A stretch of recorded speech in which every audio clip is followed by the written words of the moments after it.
Dr. King understood that peace without justice was no peace at all. If he were alive today, I believe he would remind us that the unemployed worker can rightly challenge the excesses of Wall Street without demonizing all who work there. That, of course, President Obama yesterday at the dedication of the Martin Luther King Jr. National Memorial in Washington. His reelection campaign now seeking to capitalize on the occupation energy for its own gain in 2012. Not a surprise to see this, much as Republicans sought to capitalize on the Tea Party energy during the midterms. But is this really a lefty-righty issue? And when the issue is breach of fairness and lack of integrity in our banking system that has been prevailed over by not only this president, but a series of predecessor presidents, are we not fooling ourselves to absorb ourselves into a nonsensical lefty-righty paradigm for an issue that is truly forwards or backwards, either corrupt or not? With us now is David DeGraw, editor of AmpStatus.com, author of the 6-part investigative series, The Economic Elite versus the People of the United States, and a man who has been in occupation in Zuccotti Park since the first day, the 17th. It's been a month. How you feeling? Exhausted, standing at the end of a fire hose here. Give us a sense, because and I want to do this not just with you, but with a series of folks that I've met down there who all are really, I tell the audience all the time, I'm telling you, everybody's there for a different reason. Why are you down there? Well, from a personal perspective, I'm here to really defend my family, to defend my friends, and to defend this country against what I consider to be global financial interests that have taken control of both the Democratic and Republican parties through a campaign finance, lobbying, the revolving door between Washington and Wall Street, as you always cover. They have bought control of our government. They have rigged our economic system against hardworking American people. Why is that not a left or right issue? Well, because, this, as we say, 99% of the population has lost political representation. This is breaking it down even further. It's 1/10 of 1% of the population that is responsible, in my view, and in the view of many others, for trillions of dollars of fraudulent activity. And when I say global financial interests, I want to be a little more specific, okay? You take people like Tim Geithner, Ben Bernanke, Lloyd Blankfein, Jamie Dimon, Hank Paulson, certainly. These people are personally responsible for trillions of dollars of fraudulent activity. They have set our economic future on fire. And it doesn't matter if you're a Democrat or a Republican, whatever your political viewpoint might be, your economic future has been set on fire by these people, by these too-big-to-fail banks.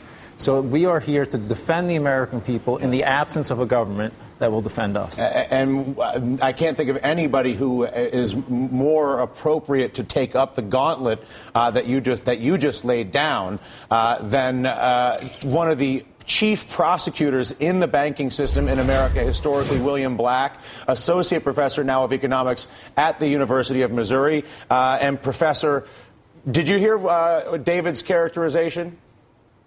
I did. How would you critique it, and what can be done? What could we do that is not inside of a political paradigm, but is inside of a legal paradigm, a just versus fraudulent paradigm that could be done?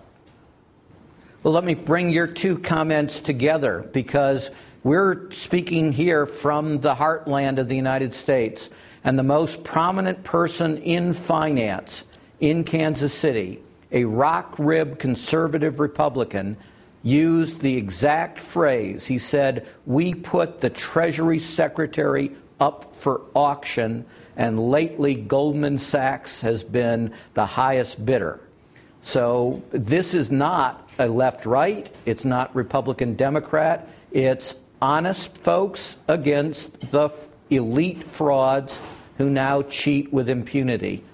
And the biggest victims of those frauds, of course, are the homeowners, but the second biggest victims are the honest bankers, the ones that can't compete with the frauds.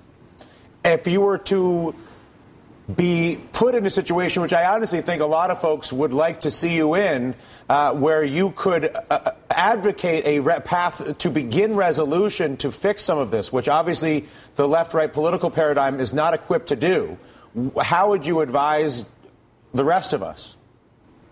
Well, the first thing is get rid of the systemically dangerous institutions.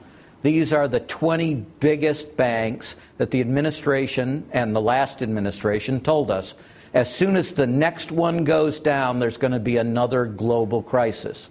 Well, there's nobody serious who doesn't actually work for one of those banks who believes they're an efficient size. In other words, they're way too big. If we shrink them, we make them more efficient, we dramatically reduce the risk of the next crisis, and we produce greater employment and less fraud. That's a win-win-win. We need to do that first. The second thing is you need to fire Geithner, you need to fire Holder, and you need to demand Bernanke's resignation. And you need to replace them with people that will actually enforce the laws for the 99.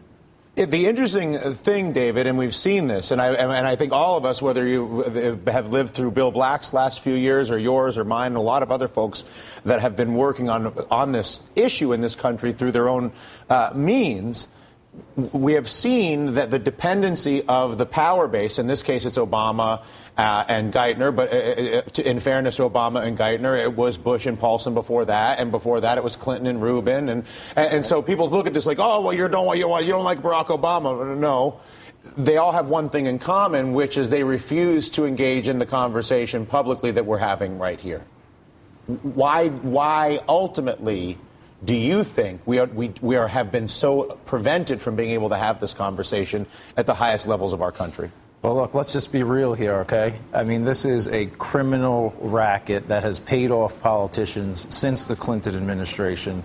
Moving forward, I believe, and Will Black can speak to it much more eloquently, that these people should be prosecuted under RICO laws, the Racketeering Influence Corrupt Organizations Act, which was designed to prosecute the mafia. I mean, we essentially have a criminal mafia Wall Street racket that needs to be prosecuted in this country. Do you agree with that, Bill?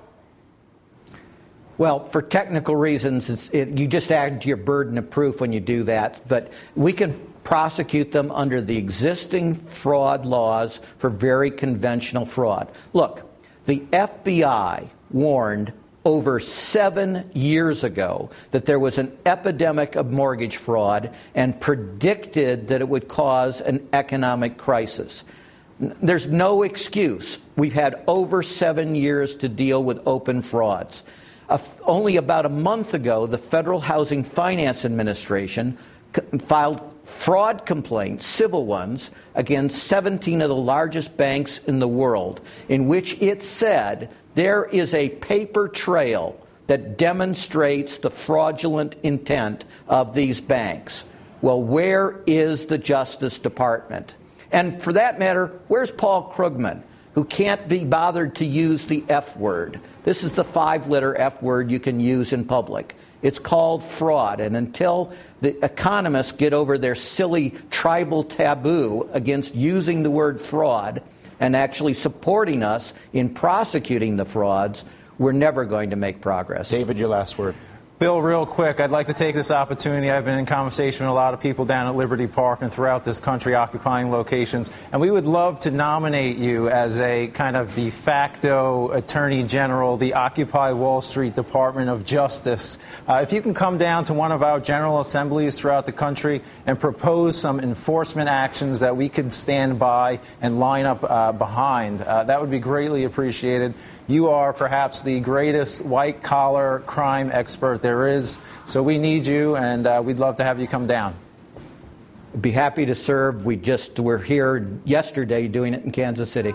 There you go. Thank you. It's an honor to share this conversation with both of you. Thank you for giving me the privilege of hosting the two of you.